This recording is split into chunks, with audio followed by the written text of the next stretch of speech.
I think we're live, right? We'll be in 1 second.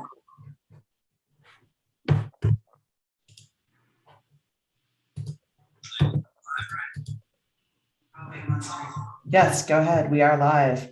Welcome everybody to the Opolis Board of Stewards meeting. Super excited to have all of you on board. Introducing John Pollard. Take it away. Hey, thanks. Appreciate it. Hey, everybody. Post ETH Denver, post 3-week head cold, not COVID, tested negative many times, but many of us on the Board of Stewards also had, there's just, it's ETH Denver, right? So a lot of things were getting wrapped up. Some people did get sick, so we kind of punted a few weeks. So here we are back with a community update, some recap from the event, and we're going to go through some results, etc., and talk about some product and whatnot. So welcome to the March 10th Opolis Employment Commons Community Call. So with me, I have several of the Board of Stewards and then also members of the trustee. So we've got Barry Goers, hey Barry, Bill Warren, Eric Arsenault, Spencer Graham, and Yev Muchnick from the Board of Stewards. And then we've got Ian Bone, Christina Oberto, and it looks like that's all we've got today from the trustee. So without further ado, one of the things that we promised was a community update on results and growth and transparency into a bunch of things. So without any further delay, I'm going to go ahead and share my screen here. And we're going to run through some stuff. So if you've seen this presentation slide before, you'll know that one of the, no, not that button, John. The other button, slideshow. Come on. If you've seen this slide before, historically, we've actually had our presentation sort of, I would call it ecosystem agnostic, maybe. We haven't slanted the product toward DAOs or any other particular groups of potential constituencies, but you'll notice now that we are going to be taking a much heavier emphasis on sort of the future of work being Web3. So what does that mean? It means DAOs, digital cooperatives, et cetera, et cetera. So really using the community moniker more and emphasizing that the future of work and Web3 are kind of the same thing in some ways. I mean, it's a functional, legal, and structural shift of how people relate to their income and how they relate legally to other parties that might be paying them for services. So, as you all know, Opolis core focus is to build a public utility infrastructure for employment on a global basis and to essentially give individual workers, DAO contributors, future work participants, the ability to work from where, with whom, and how much they choose globally. So a little bit of taxonomy shift, just a little point out, just in case you're curious. This presentation today is the short version. We do have a longer presentation that's sort of more of an introduction to Opolis, et cetera, for investors and whatnot, but we're not doing any of that today. So jumping straight into growth and projections.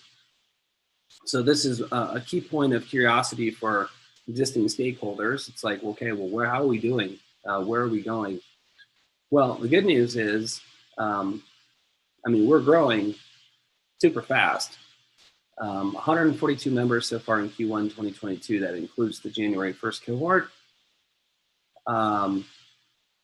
That pretty much doubled the amount of members that we had. So in one quarter, it's 100% growth. We're using 15%-ish month-over-month projections to round out the year at about 1,000 members.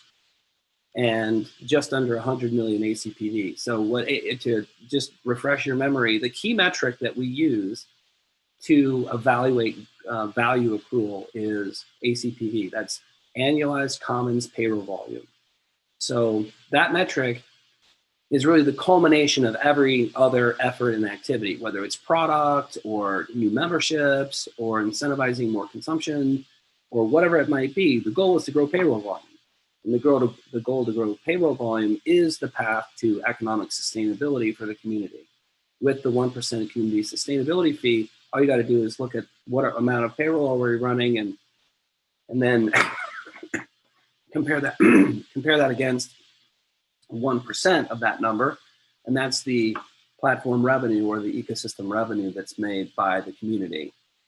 At scale, if you really dial out the numbers, I mean, 1,000 people for context is not a lot in terms of what the PEO world. The PEO world, you'll see anywhere from 200,000 to way more than that as members. They do it differently in PEOs than we do, because remember, we're a DEO, a decentralized employment organization, community owned.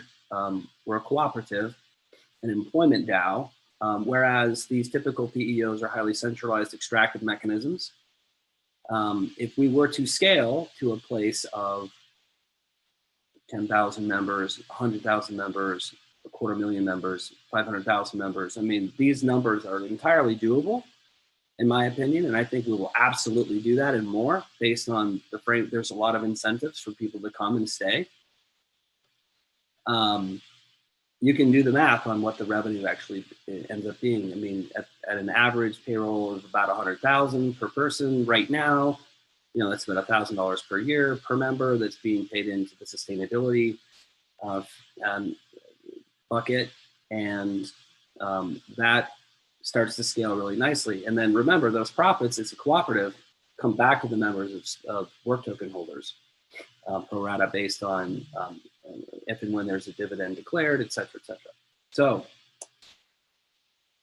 again, 1,000 members by the end of the year. That would also mean that we would be shifting governance from the Board of Stewards entirely to a community-driven governance model. So we will be, in anticipation of that, there will be significant work put into that effort in Q2 and continuing through the end of the year.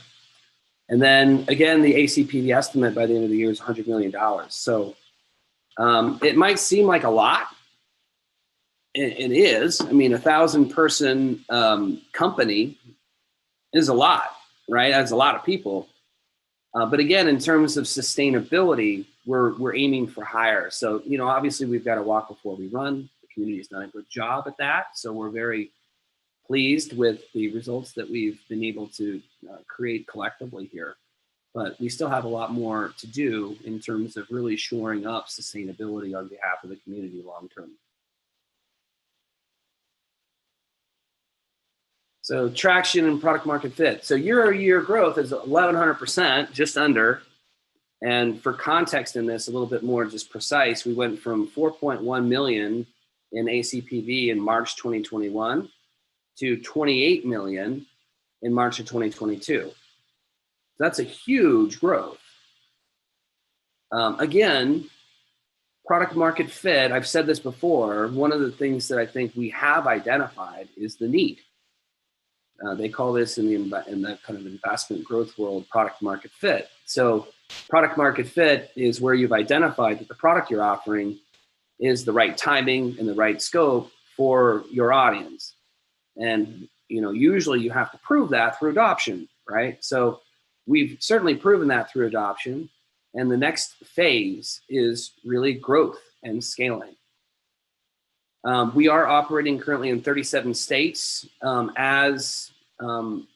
When we actually did the original community fundraise last year, that was about May, I think we had targeted, California, Colorado, Oregon, and like 2 other states.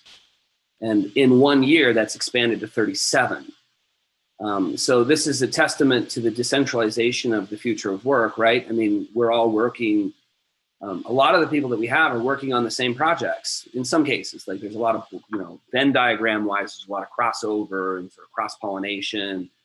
Web3 is a very community-driven thing, but we've got people all over the country, right? So this is, I think, just a microcosm of example of how things are going to go into the future. I mean, it's not just going to be diversity of states, it's going to be diversity of countries, geographies all over the globe, which is, again, why Opolis aims to build a global public utility infrastructure for employment, and some more to come on that. Now, a couple of just interesting points we do track when we meet with a prospective member.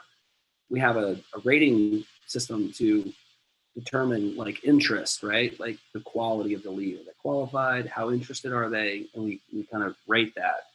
9 out of 10 of the people that we meet with are signaling heavy interest in joining. Now, that doesn't mean they all join right away. There's a lot of, as everybody who's a member knows, there's some logistical hoops you got to jump through. You got to have your LLC, like S Corp. You got to kind of get your situation in order, figure out a few things. There's, being a solopreneur isn't just like a point and click kind of thing for everyone. For some people, it is. It's very simple. For other people, there's a little bit of complexity there. We have seen a long tail with certain members. We've met with people last summer who, for example, then joined in November, December. So there is a sales cycle, although the behavior of the prospective members is very consumer-esque, meaning it's very personalized, it's very emotional. Usually those kinds of decisions are made with shorter timelines. This has proven to be both short and long, depending on the situation. So we haven't come up with a full recipe on exactly how to predict that. I don't know that we have enough data yet to be really good at a macro data analysis on sort of how to predict like what percentage of each interested cohort might join now versus later, but we're working on some of that. But generally, again, just reinforcement of the product market fit, as demonstrated again by traction, as well as just the overall sentiment from the ecosystem. One other point of interest here, a lot of our growth has come by referrals. And this is something that we're going to be doubling and tripling down on here in the rest of Q1 and really the rest of the year as a community-based growth strategy, because we find that from a join percentage, referrals are exponentially more likely to join than just a lead that we get somewhere off the internet. Now, we count referrals as members that come from places like Bankless or DAOs that might be a coalition member that are working on decentralizing or something like that. Those are all referrals. So 21% of members have referred at least one new member, which is leading indicator of the growth strategy that we need to implement. Because I've said this before, and I'll say it again, we cannot market Opolis like you would a traditional HR tech or B2B service. We can't. It won't work. 2, it's not cost effective. We can't make the unit economics of cost of acquisition, like cost to acquire a new member, too expensive. It's going to cost probably 3 or 4 times as much to do it the old school way as it is to execute a community-driven approach with appropriately aligned incentives. Excuse me. I'm still kind of getting over a lingering cough and congestion.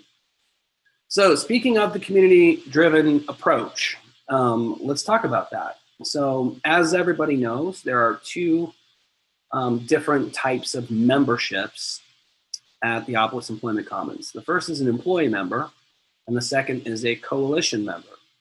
And just for refresher purposes, the coalition is the coalition in support of the self-sovereign worker.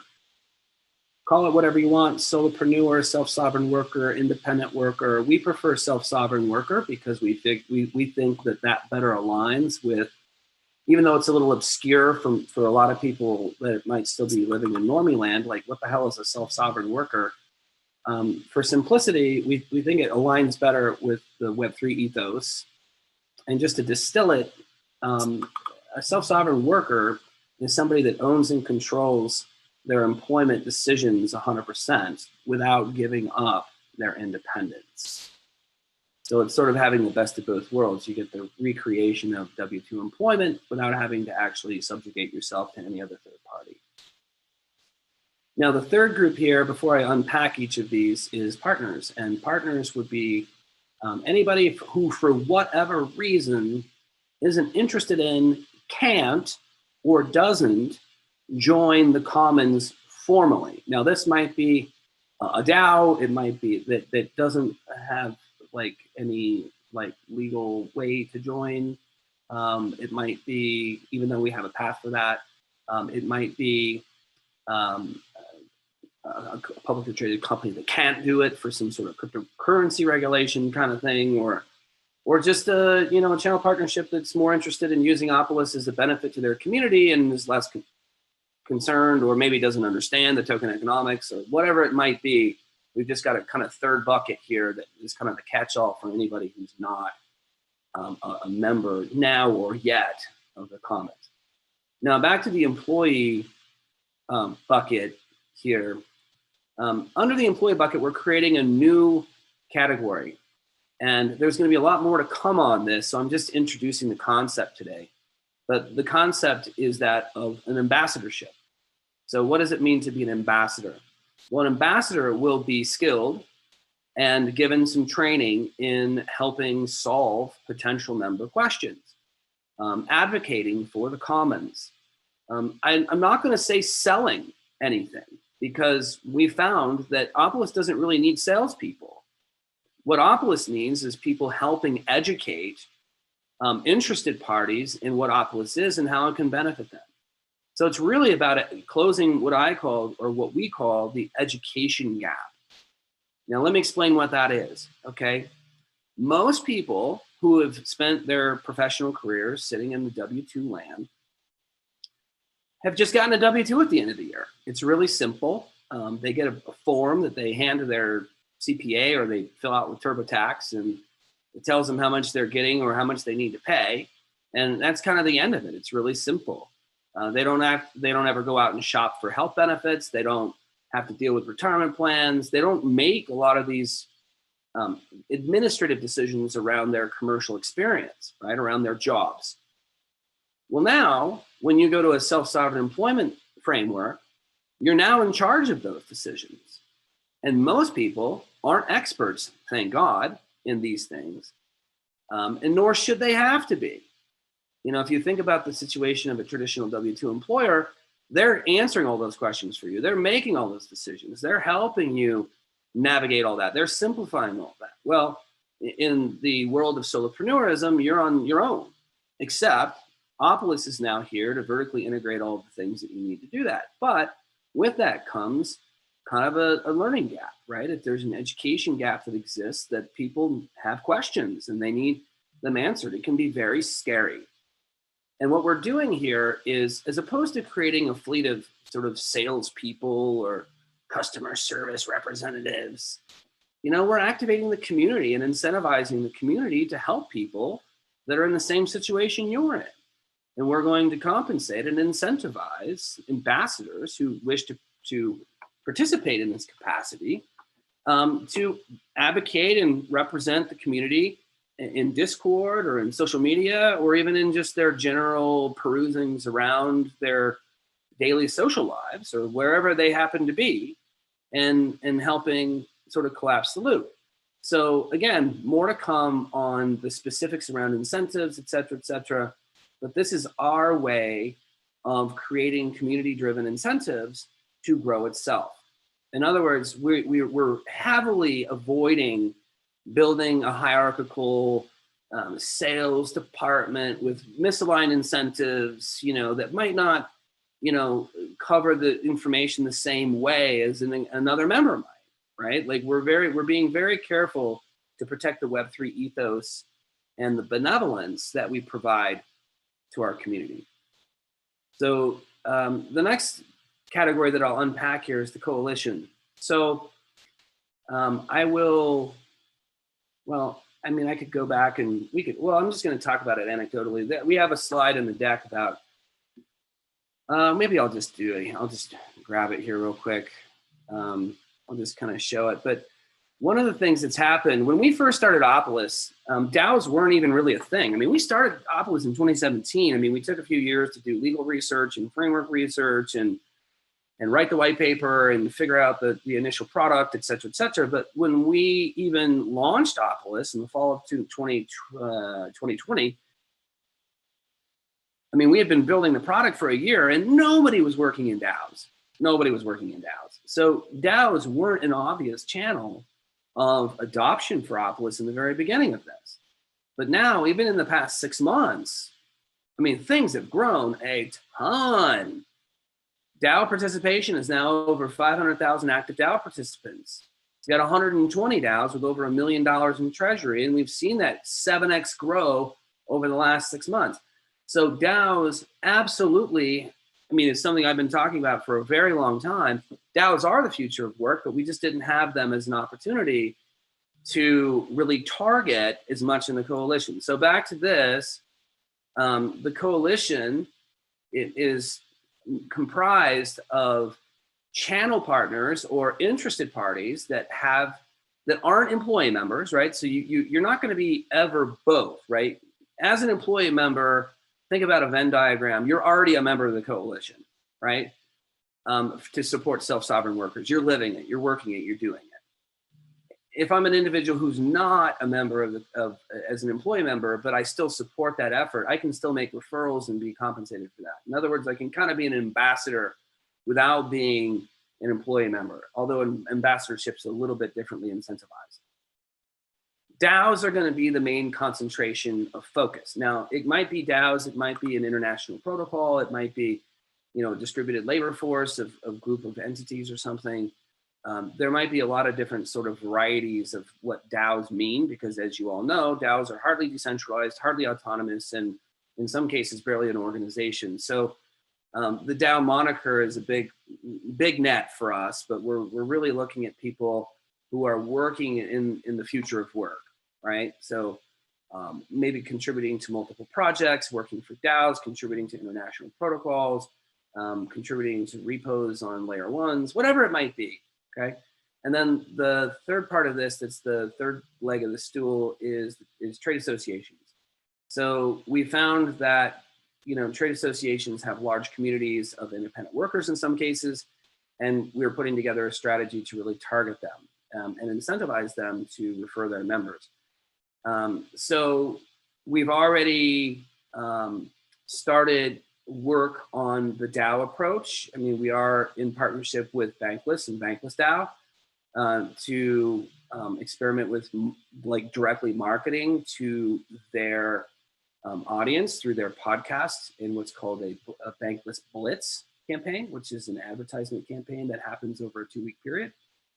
And so we are in partnership with them actively to do that. And so far the results have been really, really good. So we are going to be heavily working on approaching and getting DAOs to join the Commons as coalition members, and then also incentivizing them to promote and incentivize their members to actually become employee members of the Commons, which is what drives the ACPV. So you can see how there's sort of a network effect of things that's happening here. And ultimately, we see Opolis as a community of communities. I often talk about this in my work at Denver, where the network effect of success there has been because directly of the community of communities approach that we took. And the fact that it's a community-owned community of communities is really what makes it so vibrant and what makes people so passionate about it.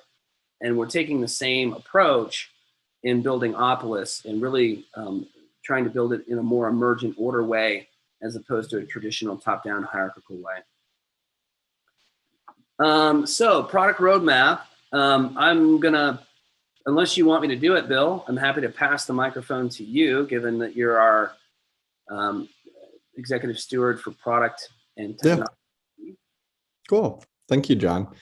Yeah, so obviously this is a highly simplified version of our product roadmap and ignores the fact that we generally have a couple work streams going at once.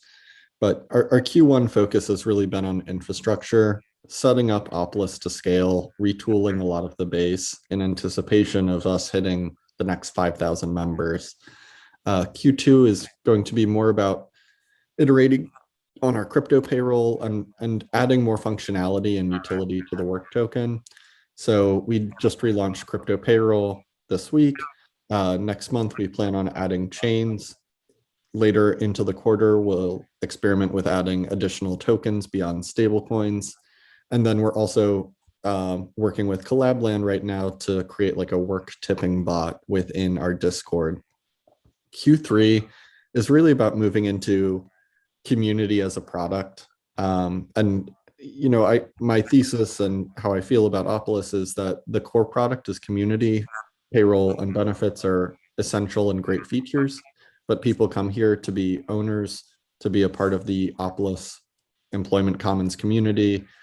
And so we want to productize that a little bit more and make sure that people really feel it and can interact with it. And then kind of Q4, which is a busy time for our tech and onboarding team.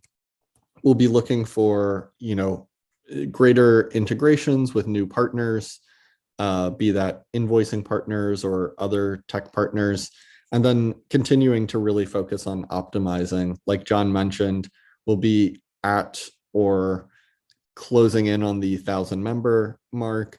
And so that means making sure that our services can serve those 1,000 members well, and that when you join Opolis, you really do feel a part of the Opolis community. We don't want you to have to think about your payroll and benefits constantly, but we do want you to think about Opolis and the 900 or however other many freelancers and Web3 folks that might be able to share recommendations, share interests, share opportunities with you. So that's what we're looking for in terms of product roadmap. Again, the community is the end product. It's the key. It's our competitive advantage and secret sauce.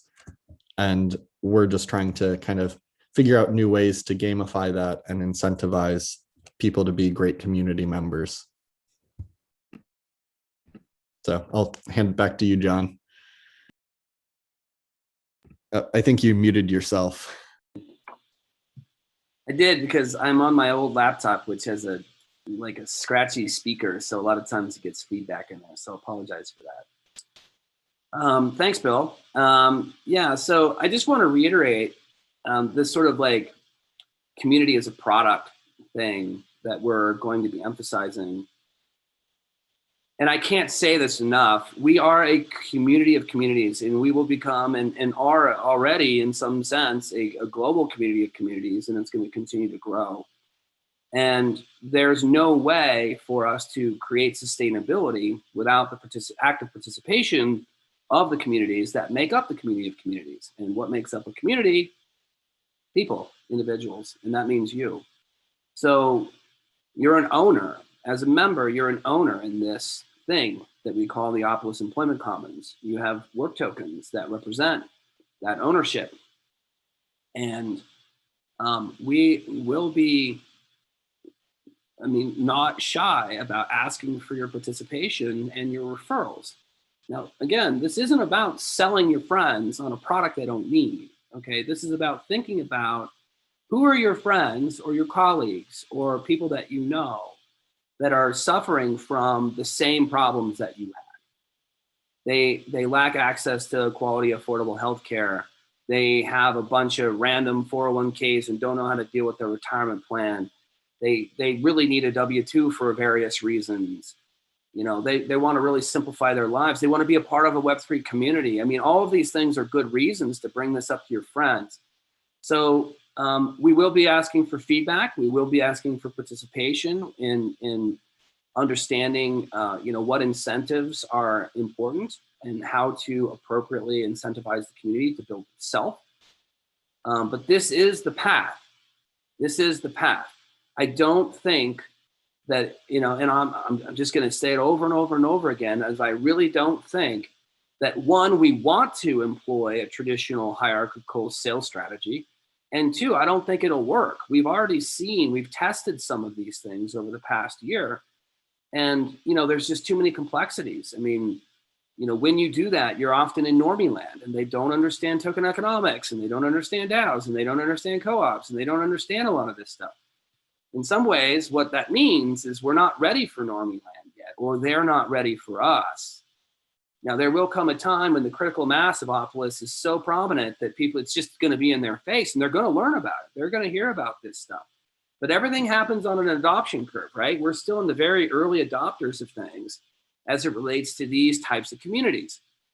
We are at the tip of the spear when it comes to service DAOs and actually having sustainable business models. In fact, we're probably one of the only DAOs that I can think of that actually has a sustainable business model for scaling globally, and a sticky model that actually has a product that people need and they want to keep, right? It's not fashionable, it's not trendy. This is picks and shovel stuff. So we have an opportunity, unlike almost anything in Web3, but it's going to take a village, right? That's the Web3 ethos, is we've all got to pitch in where we can. We've got to be the advocates of the community of communities approach, and enticing more members and owners to come in, and the strength will grow in numbers. I mean, if we have the purchasing power of 100,000 lives, we can pretty much do whatever we want when it comes to healthcare. We can do whatever we want when it comes to almost anything. And that type of collective bargaining, that type of collective purchasing power in a decentralized, benevolent, sustainably benevolent ecosystem, as it relates to employment, has actually never been done before. Unions have never been able to pull that off. Freelancer collectives have never been able to pull that off. No one's been able to pull that off. So if we're able to execute this thing to a place of scale, which is really just about lead gen, the product sells itself. It's just about getting people interested and into the pipeline, and then ambassadors and our membership stewards can really take it from there. It's about lending credibility to the brand and getting people in the door. It's not a hard sell. I've been on 1,000 calls, and we've never had anybody go, "That's stupid. Why would anybody need that?" Like, this is, everybody that I've spoken to comes out of these calls going, "Wow, this is really new age stuff. I really need this. Maybe not the time's right or whatever, but this is really cool stuff." So we need your help. Okay. Next, I kind of beat the dead horse on that, but I really can't emphasize it enough. All right, so that's the end of the community update investor presentation. You can kind of ignore this unless you want to follow me on Twitter or something. Y'all know where opolis.co is. This, like I said, this slide deck is also going to double as our investor slide deck for the next community investment round that we do, which will be something that we'll discuss at a later Board of Stewards call as we have a little bit more information on that. So with that, I'm going to exit sharing my screen. And are there any, and I don't know where we're fielding questions. I know we're broadcasting a bunch of different places, We can Ms. Youngs, but we can take questions from YouTube if you'd like, or wherever you are streaming. Where would you like to take questions? wherever. I mean, you want to read them off or tell me where I can find them? If we have any, that is.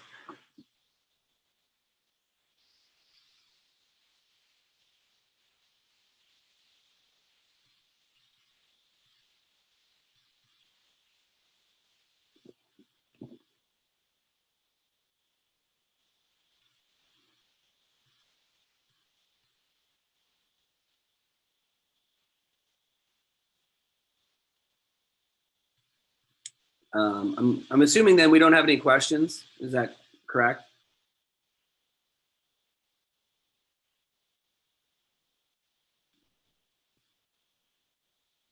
Mrs. Young? Yes, we don't have any questions. Okay, great.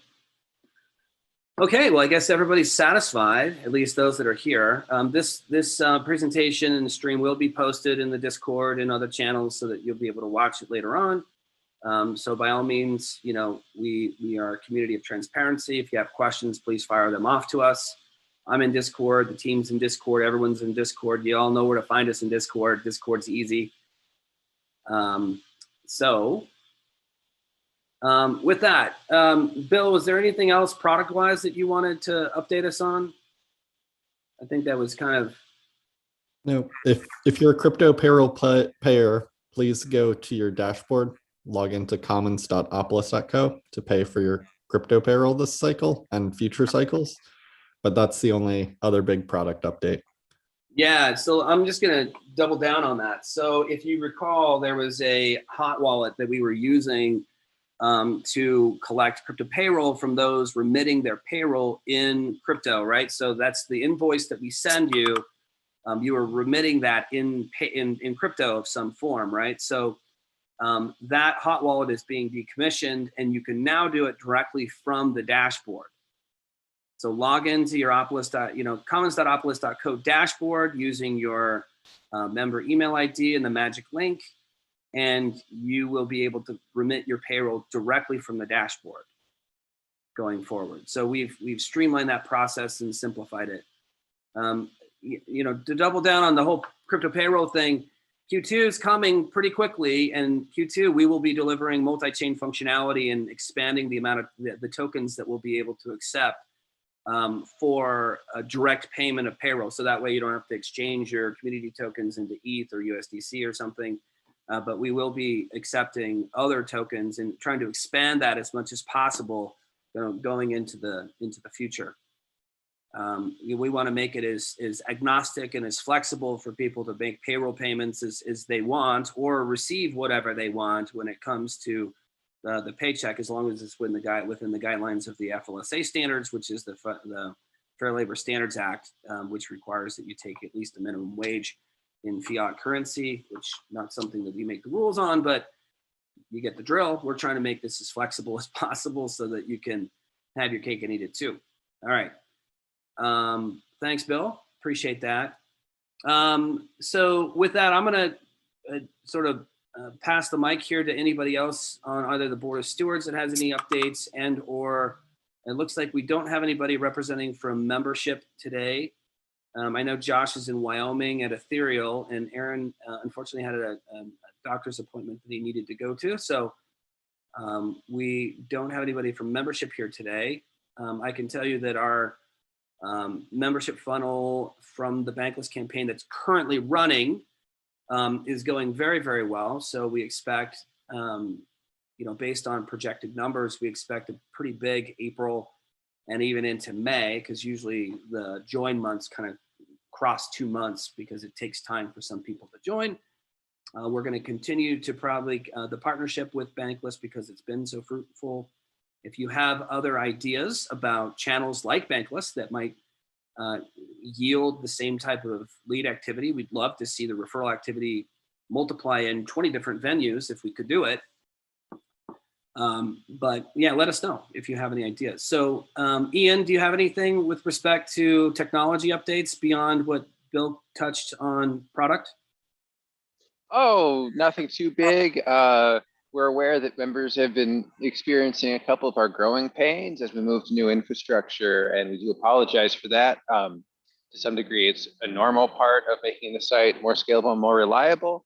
The analogy gets thrown around a lot in the field is it's trying to build the airplane while you're flying it. So we had a little bit of turbulence, but we're keeping the plane in the air, and it's going to be a much bigger and better plane than it's been before. So we'd like to thank everybody for their patience, understanding, and please do communicate the errors to us as well. Like, don't assume someone else has told us. We love hearing from you, and we're going to do our very best to make sure that anything that goes wrong is cosmetic and everybody's bank accounts still have the correct balance.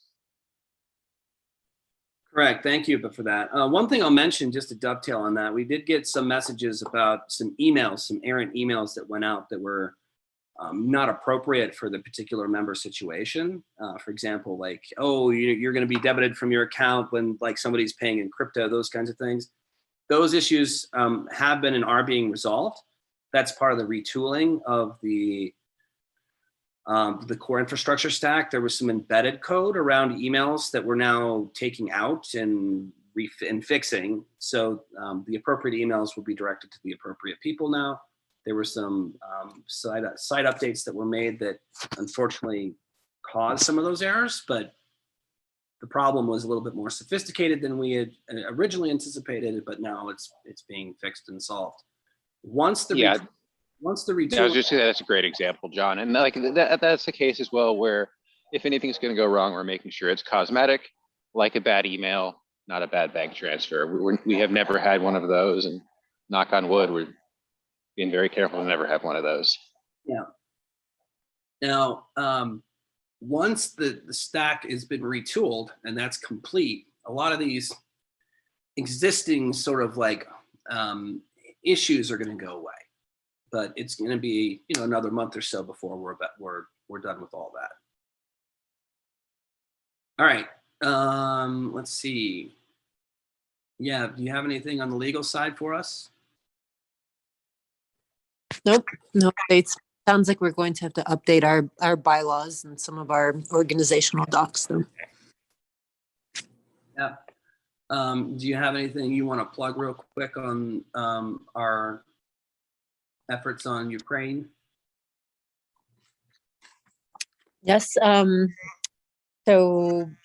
I guess SporkDAO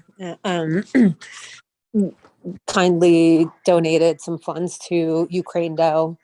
We've joined forces on Ukraine United DAO and Ukraine DAO and Unchained Fund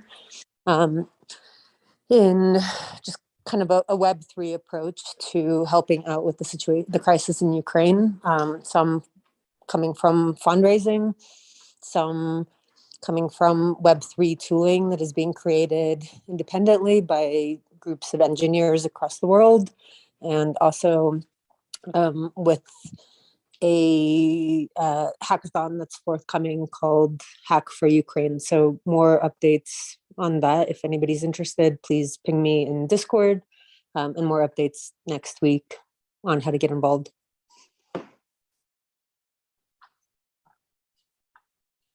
Oh, John, you're muted. I got it. Thanks, Yev. Please reach out to Yev if you have any questions, if you want to get involved. You know, I'll just say from my view, I think what's happening in Ukraine is an atrocity.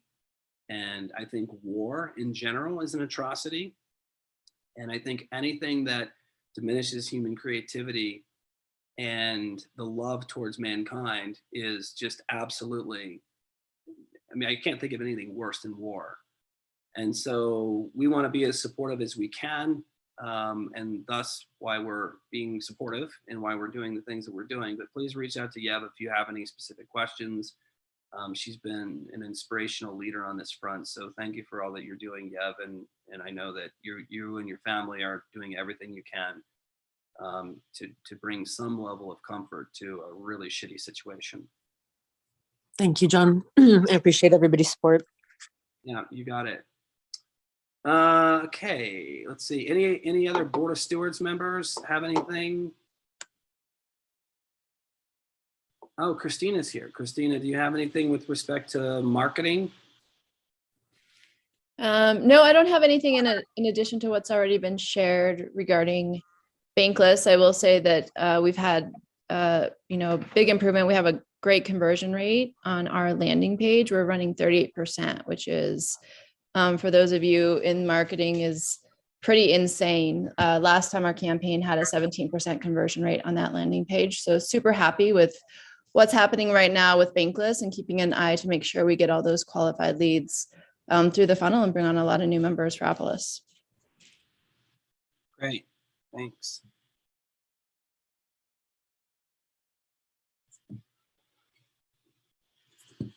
All right, anybody else on the board? Spencer, Eric, Barry, anybody have anything they want to mention?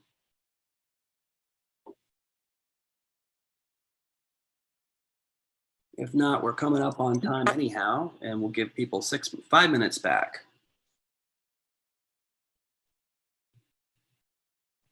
Great update in general. It was really nice to see, a high level overview. And yeah, great work, guys. Well, thanks. I'm still bummed that I missed you at East Denver, dude. Yeah, I was chasing you around. 10,000 damn people. And it's like, I mean, literally, I didn't see Joe Lubin. I didn't see you. I didn't see like a bunch of people. It was crazy. Yeah, I mean, you know, in some ways I wouldn't do it different, but like in other ways, it's like, holy cow, like how do we even manage this? Next time we're gonna have to schedule something, dude. And we shouldn't wait a year. For Hey, sure. John, when do you start taking volunteers for the next East Denver? How can people get involved in that? Oh, that's a good question. So we are in the process of beefing up our internal staff right now. So we will be getting a head start on pre-planning for the 2023 installation sometime this summer. So a call for volunteers will go out sometime probably this summer. We will be incentivizing volunteerism a little bit more actively through sport tokens, NFTs, et cetera, also priority acceptance, right? We did have a wait list of like 9,000 people, I think was the grand total at the end of the day. We had 28,000 total applications to attend, both virtual and in person. So, I mean, it was a lot. Like, that's a lot. We've never had, for context, we've never had more than, say, I don't know, 3,500 applications before total, you know? Even though we had 31,000 unique URLs attend the 2021 installation, like we only had 3,500 to 4,000 total applications to attend. And it was all virtual, right? So this year was just, you know, I guess it was sort of the coming out party in some ways. I mean, you know, it's grown to take on an entire life of its own. So this summer is when we'll be doing a call to action there. There will also be some stuff happening around SporkDAO intermittently, right? So SporkDAO is becoming a year-round activity. It's not just going to be a once-a-year event. There will be, I'm dropping a little alpha here, but there will be likely some international events that we will participate in, either hosting or producing, and some ongoing gamification, and call them, you know, challenges or, you know, events, you know, like micro events that people can do to earn, you know, more stakeholdership in the community, whether it's direct compensation, sport tokens, et cetera, et cetera. Like, so we're taking the next leap, and it's going to be really fun to see it grow.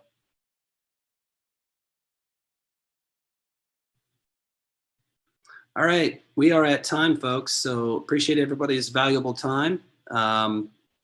We should actually start, you know, including community members, like what's your time worth, and like show the value of this weekly call, because it's a very valuable call. We should all take it very seriously, which is why we don't hold them if we're not ready, or if we don't have substance to share. So thank you so much for your time and your contribution to the comments, and we will see you around the workforce. Bye, guys.